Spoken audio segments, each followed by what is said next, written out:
direction, we can see that this function continues on to negative infinity, and in the positive direction, it continues on to positive infinity. So its domain is the set of all real numbers. You can plug anything you want in for x and take it to the 2/3 power. And you'll also notice that it has some interesting behavior, increasing, decreasing behavior, which is similar to a parabola.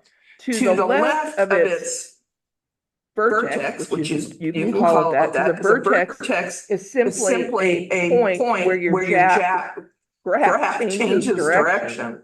And that's what it does, right? It's coming down, it hits that vertex and starts going back up. So a vertex is a point on a graph where it changes direction. And the vertex in this particular case is 0, 0, because if you plug in x is 0, you get y is 0. But to the left of that vertex, what does this graph do? It's decreasing.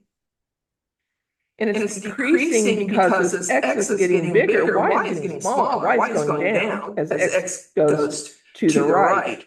So if as x goes to the right, y goes down, that's a decreasing part of your function. But over here to the right of the vertex, it starts increasing, correct? Just like a parabola. Because as x is getting bigger, so is y. So as x gets bigger, y gets bigger. That's increasing behavior of your function.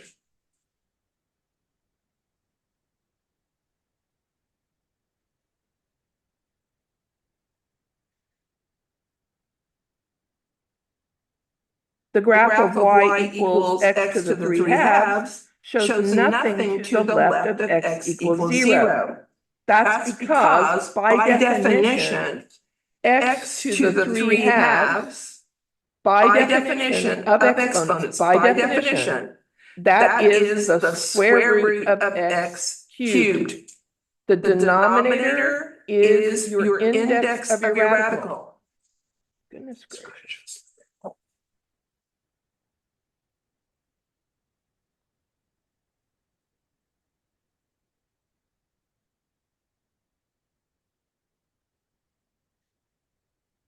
Getting too close to the edge. So that is the index. See me get frustrated at PowerPoint. Actually it zooms false. Okay, let's try it again. So the 2 is the index of the radical. And the index is what root you're taking. So since that's a 2 in the denominator of that rational exponent, then we're taking the square root. And if we take the square root, we don't write the index. If we take the cube root, we write it. If we take the fourth root, we write it. But if we take the square root, we just don't write the index at all. So if you just see the root symbol, it is understood to be a square root. And then the numerator. The numerator is what you're raising that value to. So x to the 3 halves is the square root of x to the third. Now, let's write that over here. If we're talking about a graph on a coordinate plane, then on a coordinate plane, you only have real numbers. There are no imaginary numbers on that coordinate plane. Nowhere on the coordinate plane are there imaginary numbers. So x, the thing underneath the radicand, x to the 3 halves has to be a positive value. Because you can't take the square root of a negative in real numbers. So that means that x can't be negative.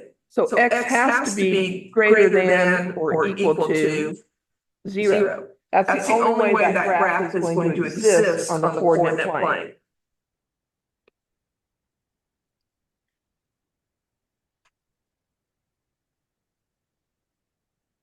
But again, x to the 2/3, we don't care because the denominator is 3.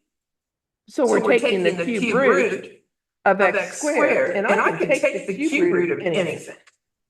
I can't take an even root of a negative in real numbers. I can't do that. But I can take the odd root of anything. Okay, let's talk about concave up or concave down. In general, if a is greater than 0 and x is greater than 0, the graph of y equals a times x to the b power is concave up if b is greater than 1. So if the exponent is a number bigger than 1, it's concave up if a is positive and x is positive. It's concave down if the exponent is a number between 0 and 1. So if you have an exponent like 1/2, or 1/3, or 1/4, those would be graphs that are concave down. And what do we mean by concave up or concave down? Concave up means it's going to hold water. So it's concave up if I draw the other side of it, it can hold water. It's concave down if it can't, if it dumps water out. So it's concave up if it curves upward. It's concave down if it curves downward. So this is concave down. This is concave up.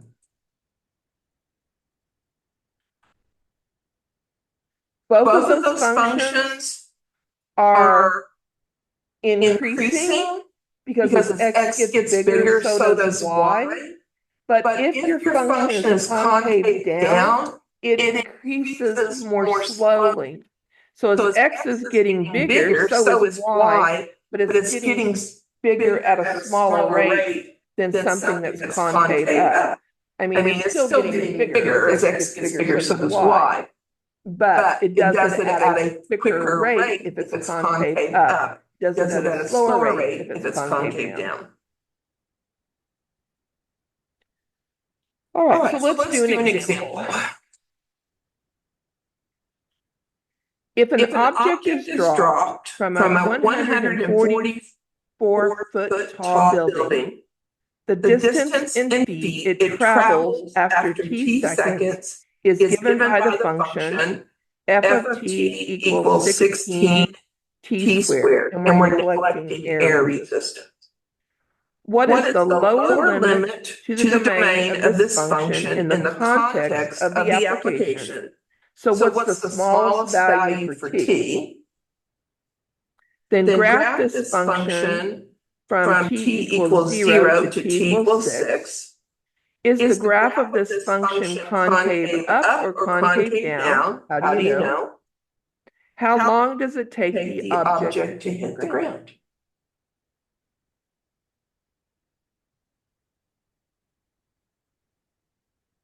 Okay.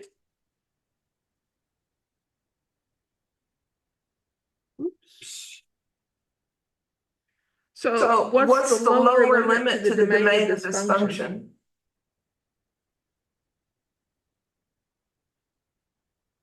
Can you go back in time? So can time be negative? So where does time start? 0. So the moment I drop this ball, that's time t equals 0. That's when the dropping starts. So the lower limit to the domain is what? 0? Okay, so let's go graph this function for t equals 0 to t equals 6, and let's see what it looks like. So I'm going to go over to my calculator.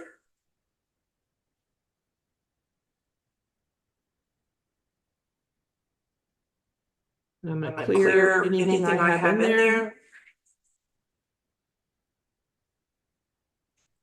All right, so let's graph this. I have what? 16, and I don't have any t's that I can use for this coordinate plane, so I'm going to use x. 16 x squared. I don't know what. How far out in the domain I'm going to go to what x, I don't know, or what y. I do know y needs to start at 144, because this thing is going to be dropped from a 144-foot tall building. So I got a stinking suspicion I'm eventually going to have to use that. Actually, that's going to be part D. So I'm going to go in the y direction from 0 to 150. In the x direction, I'm going to go from 0 to 20. Just try something. And the X direction, Y direction, I'm going 0 to 150. And I'm going to change the scale to 10. See what it looks like. Did they give me? Nope. Don't think they gave me a window.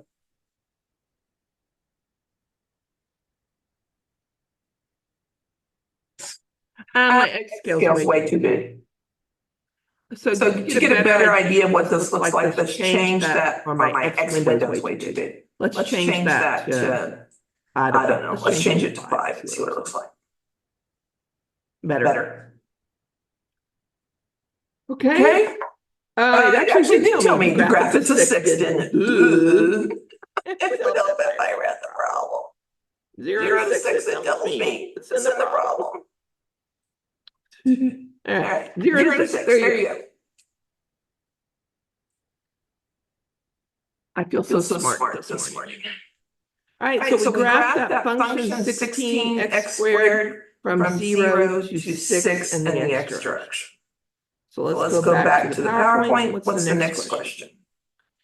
Is the graph of the function concave up or concave down? How do you know? It's concave up because it's holding water. It's a parabola. It's going to be concave up. The other way I know that it's concave up is by the exponent. So since this is a parabola, the exponent is 2. If the exponent is bigger than 1 and the coefficient is positive, it's going to be concave up. Now, it's a whole different story if the coefficient is negative. Then it's going to be concave down because it opens down. But since the exponent is greater than 1 and the coefficient is positive, it is concave up. How long does it take the object to hit the ground? What's that mean? So here I am on top of a building, which I would not do. I actually, 2 years before 9/11, was on top of the World Trade Center as a tourist. And surprisingly enough, I did go to the top of the World Trade Center, which terrifies me. Heights terrify me. But it was different because if you were in a little spot at the top and there was a big ledge around you, it wasn't too scary. But we're going to drop this from 144 feet, correct? So when does it hit the ground? Well, it hits the ground after it travels what? 144 feet? So what do you have to solve? You have to solve the equation T16 squared is 144. And you can do this graphically, or you can do this algebraically, whatever floats your boat. Let's do both. So I'm going to divide by 16. T squared is what? 144 divided by 16. Is that 9? So take the square root of both sides.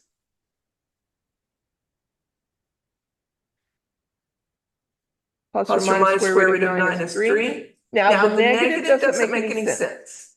In context of this problem, time is positive. We talked about that at the very beginning. So we just throw out the negative answer. Because in context of a problem, time has to be positive. So does it hit the ground after 3 seconds?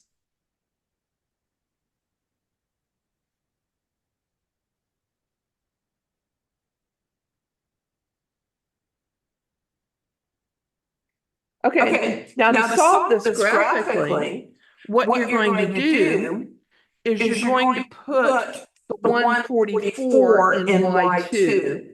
And then you're going to see where the graphs intersect. Where they intersect is the point at which y is equal to 144. So let's go back to our calculator. And let's type in y2 is 144. And I don't think that my window's going to be large enough to see this since I just solved it. It should be 3, isn't it? Okay, so can you see where it intersects? Does it intersect at 3? You can certainly find that intersection. Second, calc number 5 intersect. Enter. So the intersection is when X is 3. So it hits the ground after 3 seconds.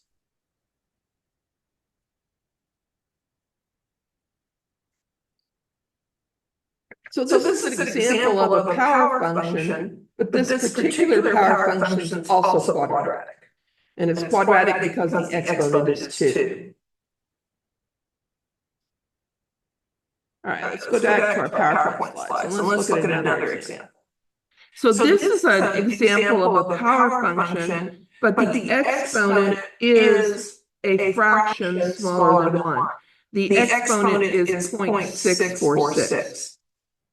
The percent of U.S. population that is foreign-born for selected years from 1970 and projected to 2060 can be modeled by the function y equals 0.98 times x to the 0.646, with x equal to the number of years after 1960 and y equal to the percent. Is the percent increasing or decreasing for the domain representing the period from 1970 to 2060? Can you just look at that and tell me if it's increasing or decreasing? Yeah. No. What's that? Didn't you say something about if the exponent is smaller than 0, it's decreasing? It's increasing, but at a slower rate. It's going to be concave down, so it's going to be doing something like this. But it's still increasing. Because if I look at that, if I plug in x is 0, I get 0. If I plug in x is 1, I get something bigger than 0. If I plug in x is 2, I get something bigger than 0. So as x gets bigger, y is also getting bigger. So this is increasing.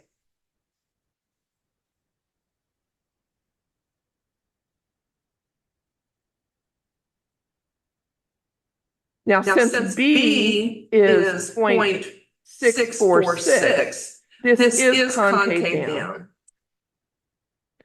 But it's still increasing just at a slower rate than it would be if it were concave. Graph the function for values of x representing 1970 through 2060. So if we're looking at 1970, this particular function is being modeled for x after 1960. So would that be 10 years? Is after 1960? 1970 is 10 years. And 26, would that be 100?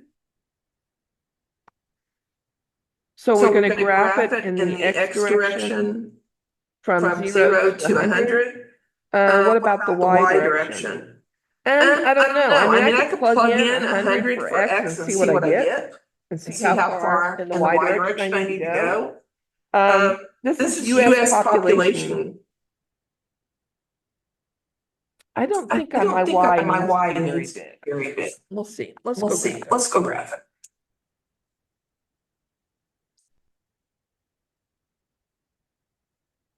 Okay, clear out what got in there. And we're graphing 0.98. X to the, and I'm going to use my caret. And put what, 0.646? And in the x direction, we're going to go from 0 to 100. Oh, no, we're going to go from 10 to 100.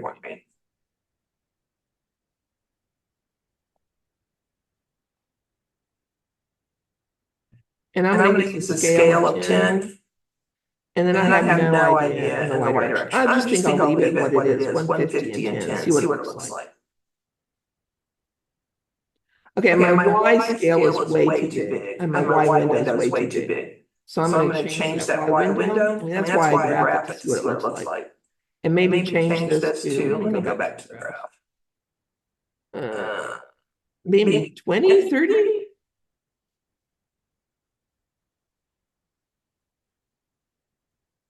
See what that looks like. Better. It doesn't even have to be as big as 30, but it looks a lot better. And you can see it's concave down. It's doing that. So it's increasing, but it's increasing at a slower rate than it would be if it were concave up.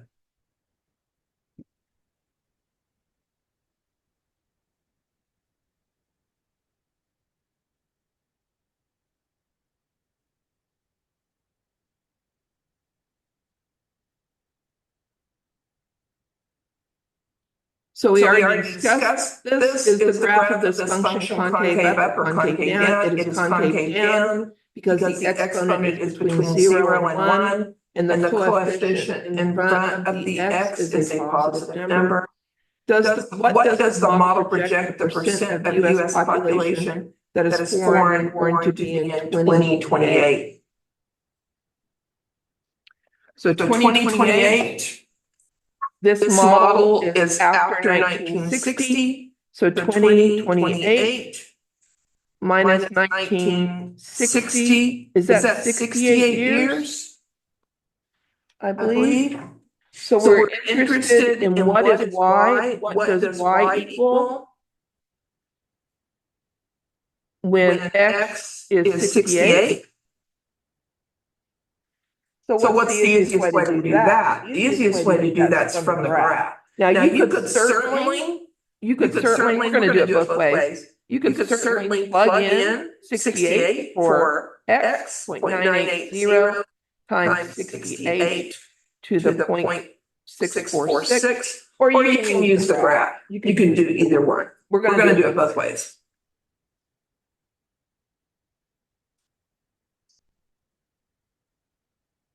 Okay, so if I want to know what the Y value is for a given x equals 68, I use second calc value. Number one calculates the Y value for a given value of x. So what x are we going to plug in? 68. So what is that? 15%?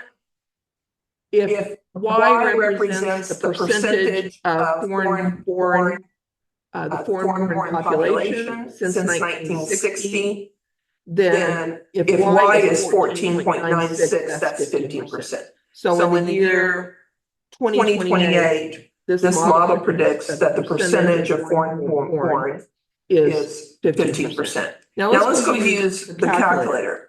So we're going to type in 0.98, and we're going to multiply that times 68 raised to the 0.646 power.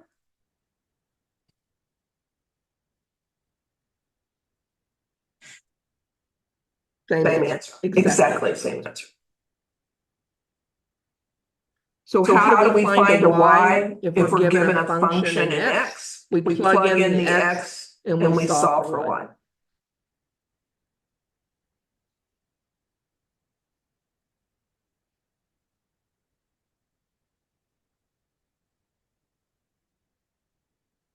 All right. Wingspan of birds. At 17 feet, that's a big bird. At 17 feet, the wingspan of a prehistoric bony-toothed bird may exceed that of any other bird that ever existed. The animal weighed about 64 pounds and soared the Chilean skies 5 to 10 million years ago.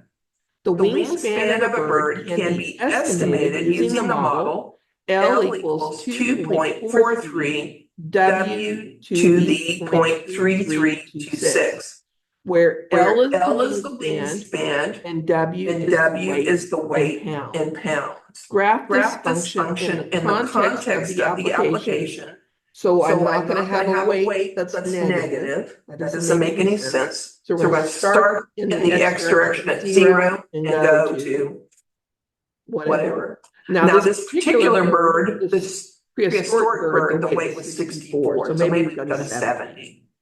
L is also the wingspan, so it makes no sense for the wingspan to be 0 or less than 0. So maybe we're gonna start at 0 and go to 20, something like that. Use the function to compute the wingspan of a mute swan that weighs 40 pounds.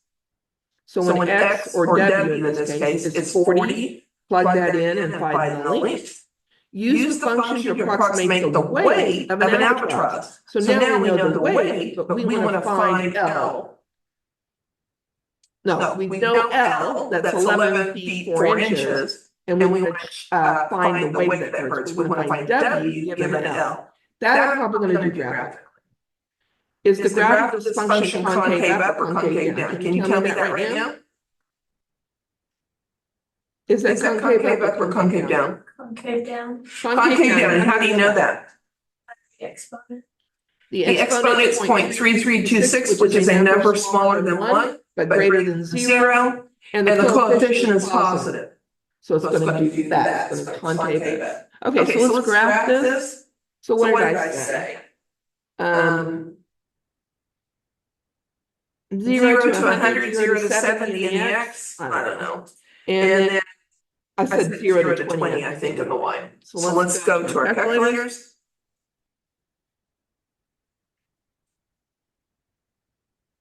So what do we have? 2.43, and I don't have a W on my calculator, so I'm going to use an X. X to the what? What are we raising that to? 0.3326? And in context of this problem, let's go to the window 0 to 70. I think is what I said originally. Because we're looking at the prehistoric bird was 64 pounds. And I'm going to leave the scale at 10. And from 0 to what? 20? And maybe change that scale to 5.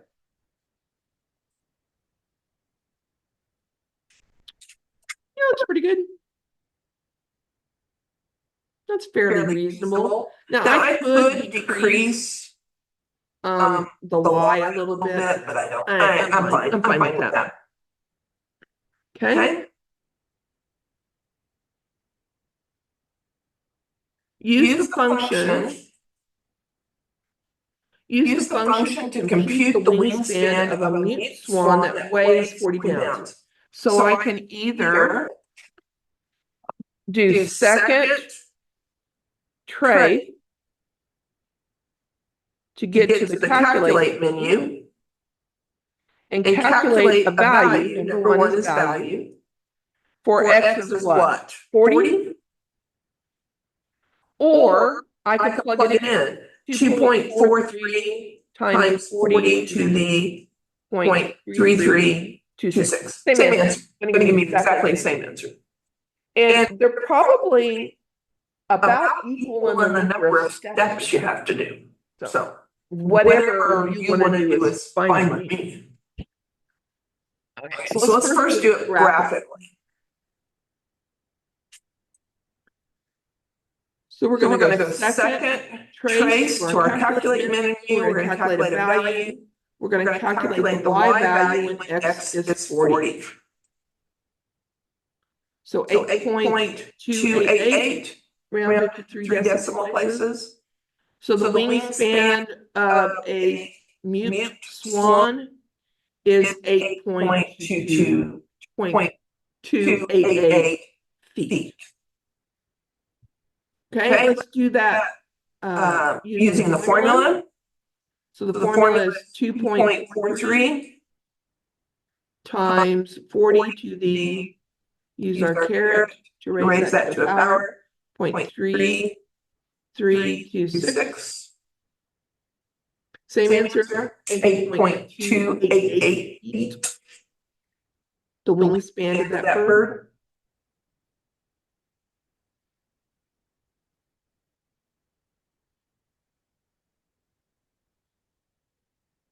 The next problem, use the function to approximate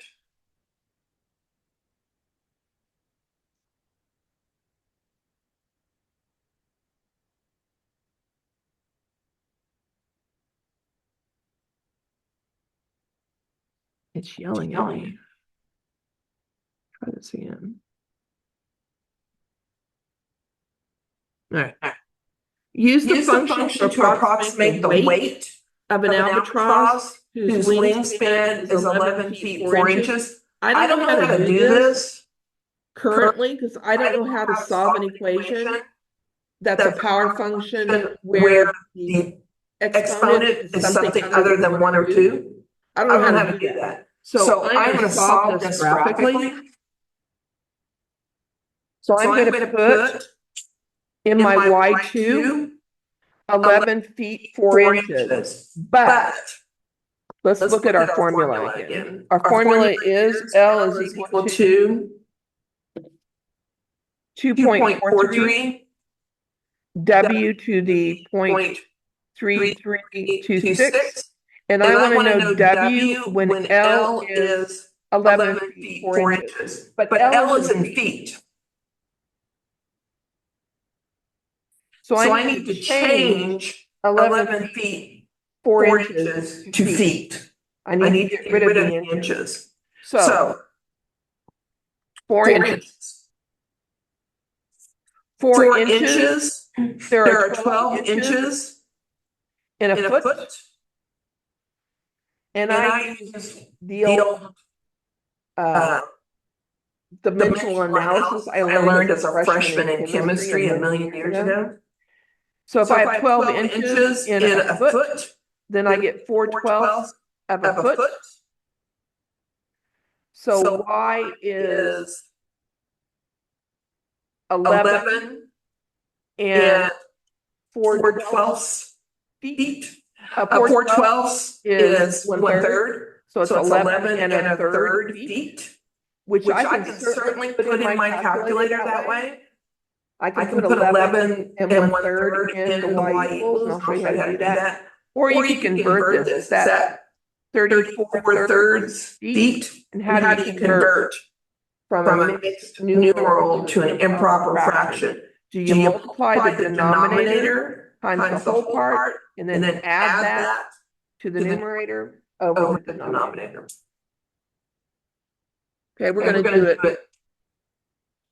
using a mixed number, because we can put a mixed number in.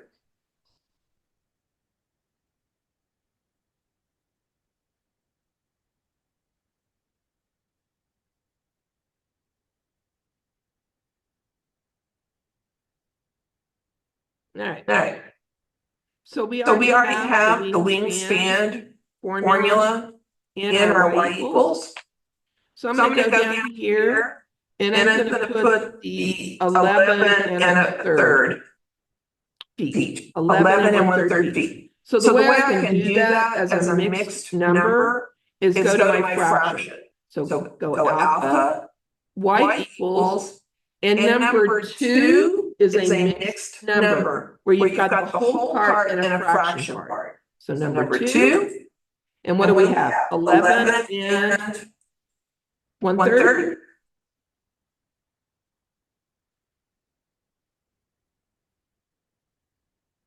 And then hit the graph button.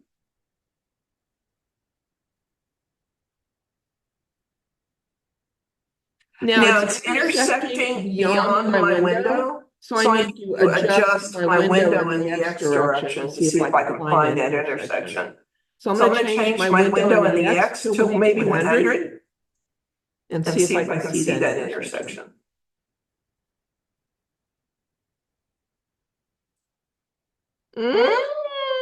We'll change it a little bit more. Let's go to 150.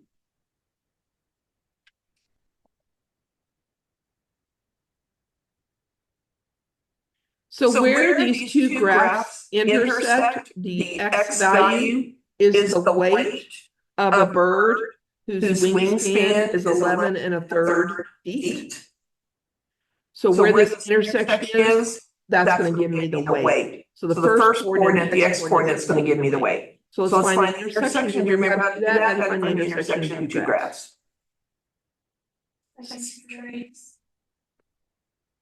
Second trace, number 5. And then it's an enter.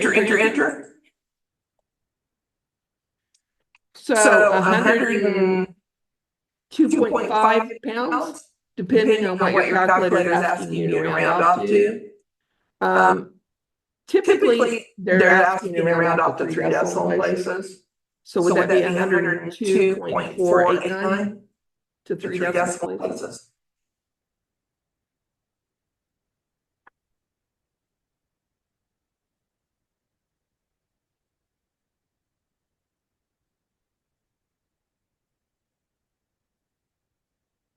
All right.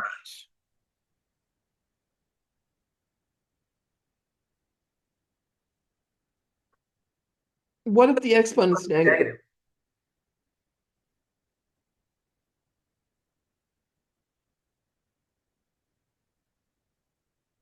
By definition,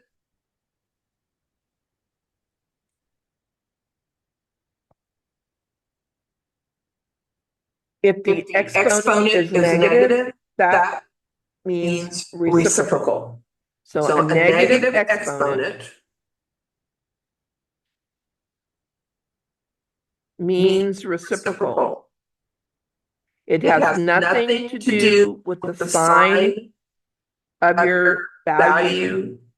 It simply means where the a to the m is. So if it's a to the negative n, by definition, that is 1 over a to the m. That is by definition. So as soon as you put something in the denominator of a fraction, you restrict what a can be. A can't be 0 anymore. So if you raise something to a negative power, you automatically restrict the domain to whatever is in the denominator can't be 0. So what effect does this have on a power function? Well, let's go take a look at some standard power functions that have negative exponents. Okay? So again, in all of these, x cannot be the value 0. X cannot equal 0 because you have a x in the denominator. So the first one here in the upper left, we have y equals x to the minus 1. By definition, let's write that down. By the definition of negative exponents, this is 1 over x. So x can't be 0. It can't be 0 in all of these. So what happens? So as x approaches from the negative direction, as it starts coming in toward the y-axis from the negative direction, it suddenly hits point and it just goes dropping down to infinity. So it can't cross or touch the y-axis because the y-axis is where x is equal to 0. So it comes in from the negative direction, approaches the y-axis, and then it just drops.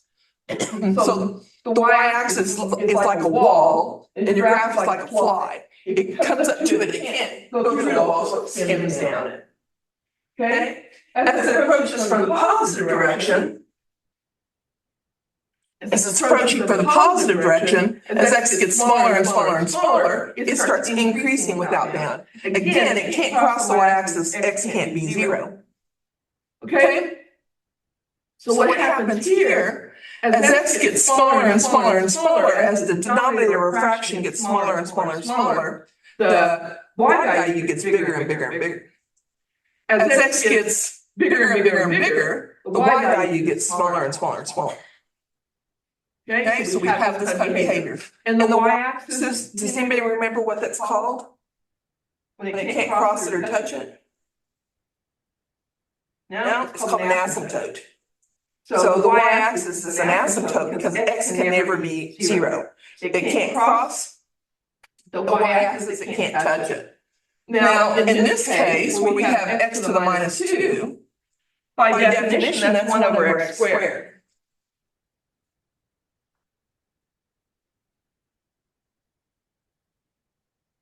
Now we're squaring x. So if we square x, y is always positive. Because if I square a real number, it's always positive.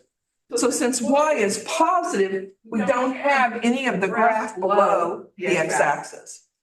So again, as x approaches from the negative direction, as x gets more and more close to zero, y gets bigger and bigger and bigger. As x approaches from the positive direction, as x gets smaller and smaller and smaller, y gets bigger and bigger and bigger. Because x is getting infinitely small, y gets infinitely big. And then 1 over x to the third. In this case, we can have x be negative values. And there, again, the y-axis is going to be an asymptote because x still can't equal 0. You can't have 0 in the denominator of a fraction. And then y equals x to the minus 4. Very similar graphs, top and bottom. It looks very similar to y equals x to the negative 2. It just it approaches that y-axis a little bit slower.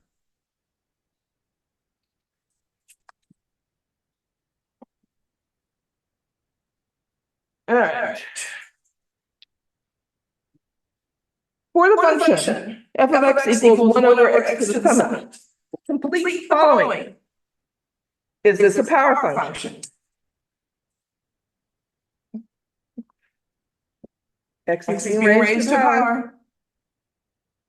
If possible, evaluate f of 0, f of negative 2, and f of 1/2. Give the domain and range of the function. Graph the function on the interval from negative 1.4 to 1.4 by negative 10 to 10.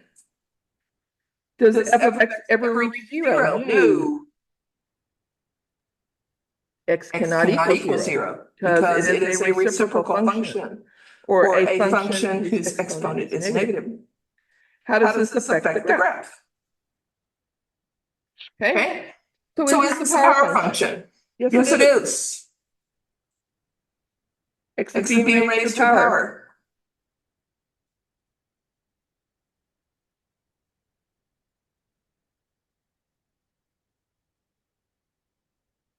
If possible, evaluate f of 0. F of 0 does not exist.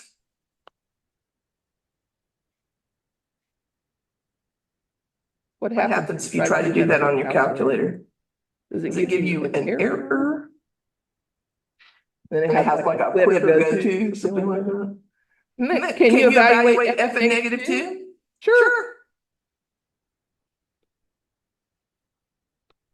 What is 1 over negative 2 to the 7th power? It's going to be negative. I know that. Sure. How do I know that?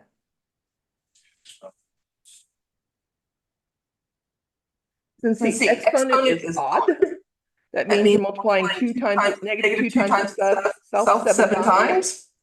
An odd number of negatives makes the result negative. What's 2 to the 7th? 64 times 2, is that 128? And the reason I know that is because I know 2 to the 5th is 32. That's one of those that I have memorized. So 32 times 2 is 64. That's 2 to the 6th. 64 times 2 is 128. That's 2 to the 7th. Okay? How about f to the 1/2? F of 1. F of 1.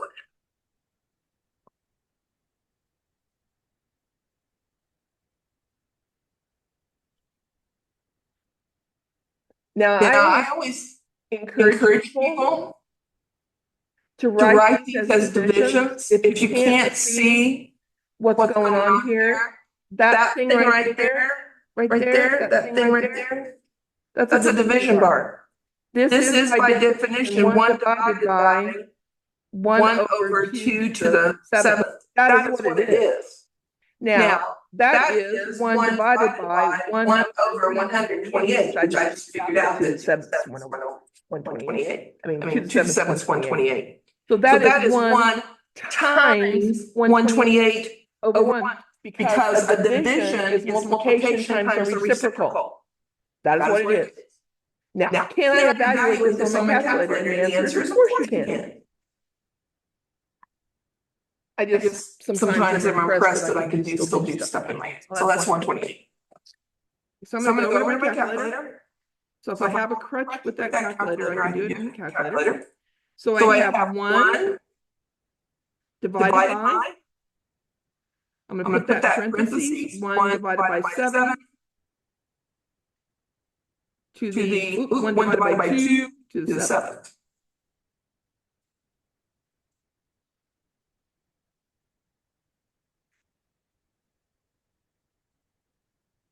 The other thing that I know, that if I have 1 over 2 to the 7th in the denominator, I could write, I don't want to do that. That's probably farther than I need to go. Let's just stop there.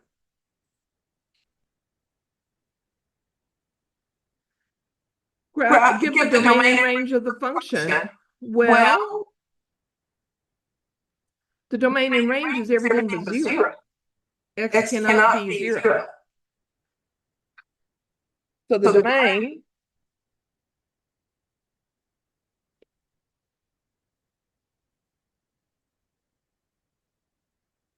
and if X can't equal 0, Y can't equal 0 either. There is no value that I can plug in there and get Y is equal to 0. So the range is everything except Y equals 0.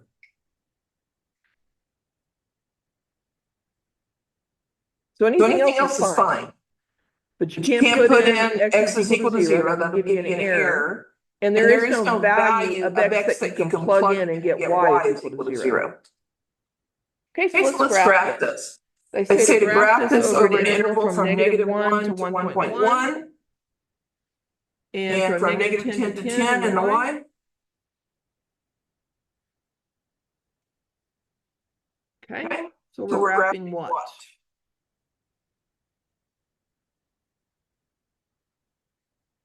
1 over X to the 7th, is that what we're graphing?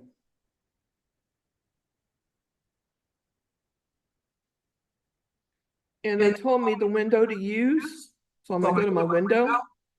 -1.4 to 1.4. I'm probably going to use a scale of like 0.1. I could use a scale of 1, but I don't want to. And what, from -10 to 10?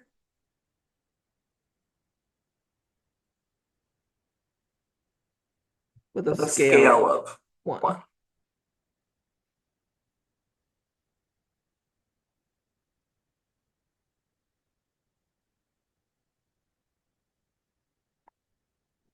And does Y ever reach 0? Does f of X ever reach 0? And the answer is no. We answered that earlier when we talked about the range.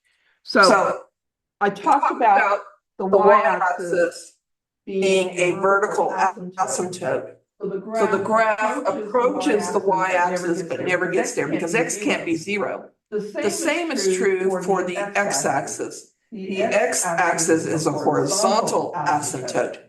So the graph approaches the x-axis but never crosses it and never touches it. So it comes up here, never crosses or touches. Comes down, never crosses or touches. So y gets infinitely small, but it never gets to be 0. Because there's no x value. No matter how big x gets, y is never going to be 0. Y can get infinitely small as x gets infinitely big. As x goes that way, y gets infinitely small. The same is true as x goes that way. Y gets infinitely small, but it never gets to be 0.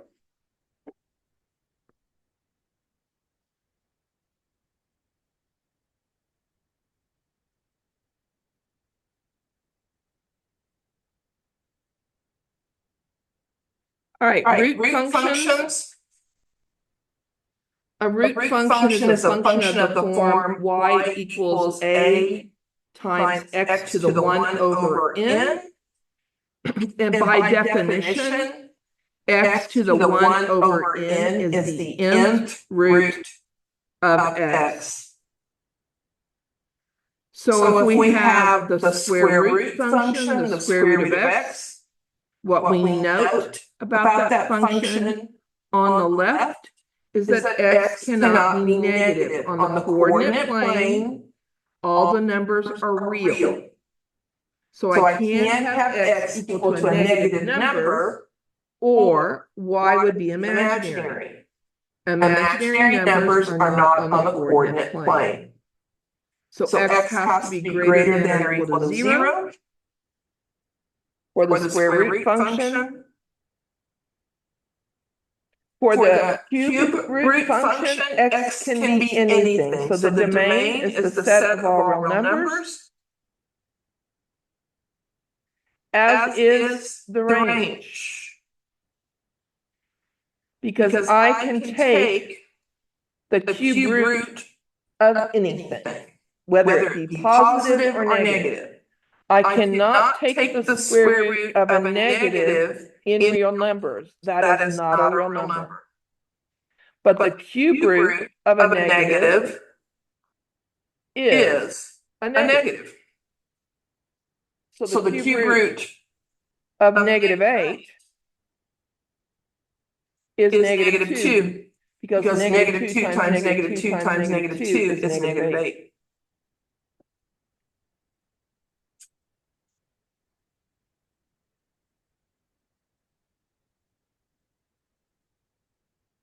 All right, I told you a little bit ago that you did not know how to solve equations that have powers. So a power function where the power is something other than 1 or 2. You should, the homework's due today, but you should get fairly practiced in solving quadratic equations. And we solved linear equations in the previous chapter. So how do you solve something if it's not linear? Its exponent on the x is not 1 or it's not 2. If an equation has the form k equals ax to the n, where n is an integer, the solution, if it exists, can be found by rewriting the equation with x to the n on one side and then taking the nth root of both sides. If the root you take is even, you have to put a plus or minus in front of your answer. So if you take the square root of both sides, or the fourth root of both sides, or the sixth root of both sides, your answer has to have a plus or minus in front of it. Okay? So how do you find the solution to these three equations? Let's look at part A. I have 540 equals 5x to the third. So what it tells me is to isolate the x on one side and get the constant on the other. So what would I need to do to isolate the x on the right-hand side of this equation? Divide by 5. And since my brain doesn't work when the x to the third is on the right-hand side, I just move it to the left. What's 540 divided by 5? 108. And then it says take the root of both sides. So since that's to the third power, I take the cube root of both sides. And since that is odd, 3 is an odd number, I do not need to put a plus or minus in front of the cube root of 108. If it were even, then I have to put the plus or minus in front of it. So I get x is equal to what? What's the cube root of 108? I have no idea. Now I'm perfectly okay with leaving it as 108. Your homework is not going to be. So does 108 have a perfect cube factor? So what are our perfect cubes? 8 is a perfect cube. So can you divide 8 into 108? No. Okay, what's our next perfect cube? 3 cubed? 3 cubed is what, 27? Can you divide 108 by 27?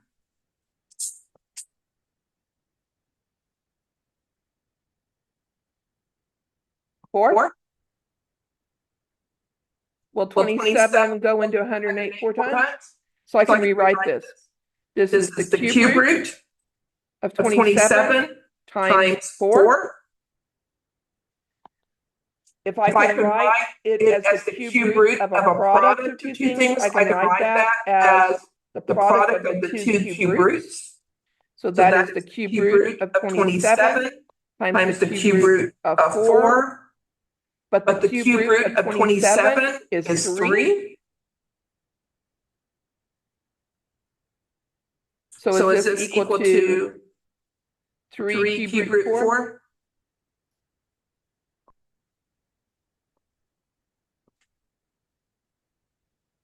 It is going to want you to simplify radicals if possible. On exams, I don't get very tense, but on your homework, it is going to expect you to do that. All right.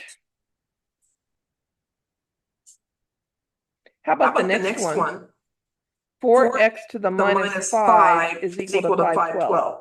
So what you want on one side is x to a positive power equal to a constant.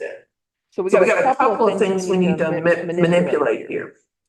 So what's the first thing you need to do? Divide by 4. Divide by 4.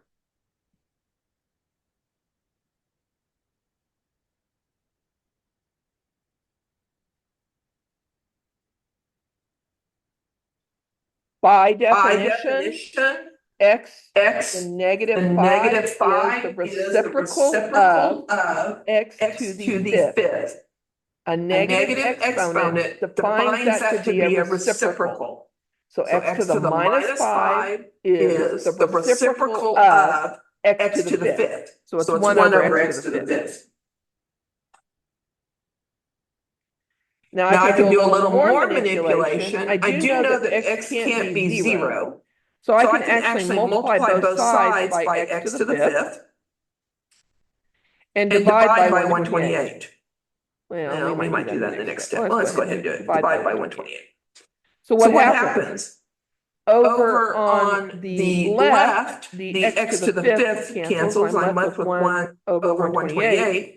And over on the right, the 128 cancels, and I'm left to x to the fifth. So take the fifth root of both sides. What's the fifth root of 1 over 128? And I don't have to put a plus or minus in front of it because I'm taking an odd root. Is that? I have no idea. So 128 is 2 to the 7th. So that is 1 over 2 to the 5th times 2 squared. So it's the 5th root of 1 over 2 to the 5th times, that's not 25, that is 2 to the 5th. Times 1 over 2 squared, which is 4. But the fifth root of 1 over 2 to the 5th is 1/2. So x is, ran out of room. X is what? 1/2 times the 5th root of a 4th, which technically is not the way we like to write radicals, but they tell you to simplify the radical if you can, but then they don't rationalize the denominators. And actually, rationalizing denominators is way more important than simplifying radicals. Because if you're taking calculus, eventually you're going to have to rationalize denominators.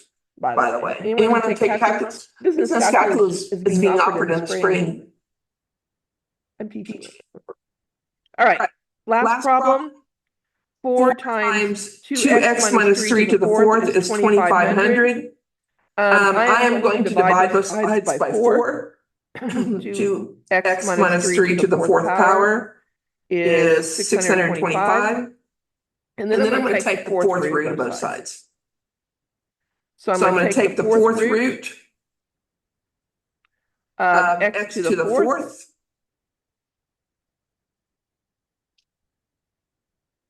And since I'm taking an even root, I have to put a plus or minus. If I take an even root, I got a plus or minus up there. That is the rule. I didn't make the rule. I'm just telling you, that's the rule. Fourth root of 625. So that is 2x minus 3 is plus or minus, what's the fourth root of 625? Do you know? Go find out. Because I think it actually has an exact value. Okay. Where do you find your roots? You find your roots in your math menu. Number 5 in your math menu, you can take the root of anything. So if I use number 5, I have to tell my calculator what root I'm taking. I'm taking the fourth root. And what am I taking the fourth root of? 625? Now, does anybody have a TI 83, 84? Not the color one? So in the other one, you might have to put the 4 first, and then go math, number 5, and then it'll put the index in there of your radical. 625? So what's the answer?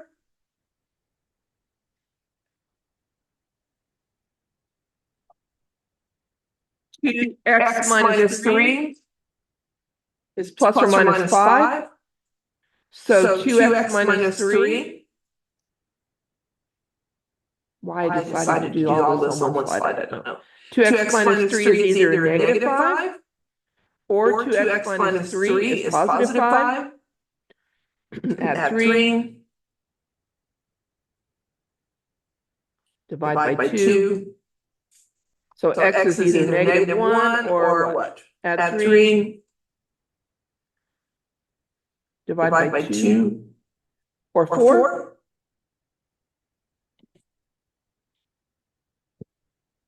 So when your power is even, and you're solving an equation, and your x is being raised to an even power, you will get two solutions.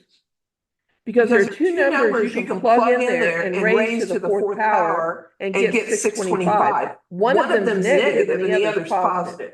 Because when you raise a negative number to an even power, the result is positive.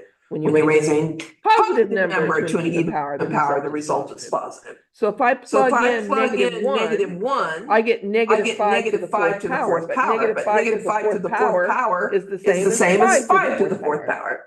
So it's 625. If I put in negative 1, put in 4, I get 5 to the fourth, which is 625 times 4 is 25.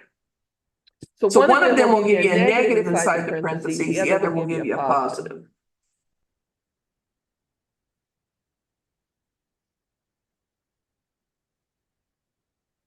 I have time to solve this. Let's do one, and then let's do this one. Okay, so I've got the fourth root of x is equal to negative 3. I'm going to divide both sides by 5. Okay, so I have x to the 1/4 is equal to negative 3.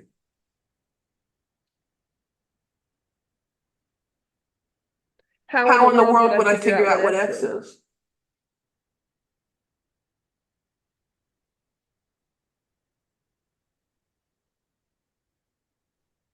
Okay, so if this is the fourth root, I should probably leave it that way. Fourth root of x is equal to negative 3. That doesn't have a solution, by the way. How come that doesn't have a solution? Any clue? Why there's no solution to that?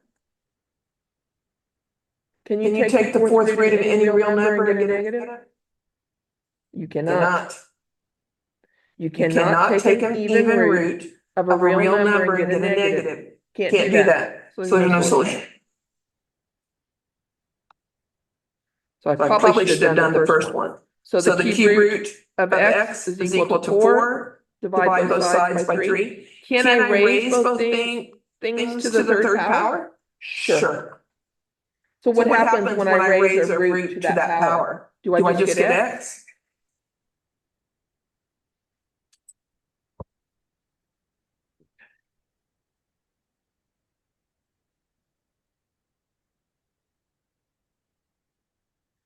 Direct variation as the nth power. If you have direct variation to the nth power, you have a function in the form y equals k times x to the n.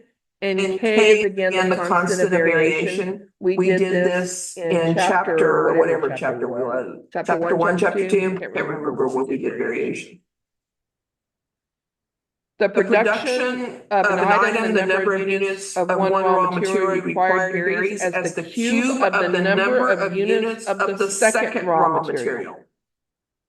So y varies as the cube of x. I'm just naming y as one material and x as the other.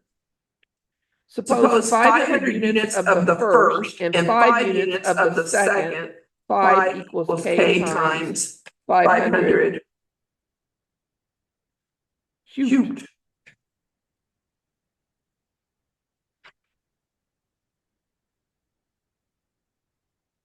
Then what is k?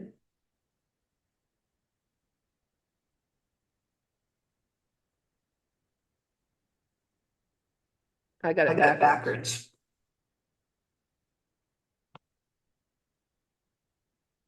$500 equals 5. Okay, let's read this again. Suppose 500 units of the first. So the first varies as the cube of the second. So this is the first. Helps if I read the problem. And this is the second material.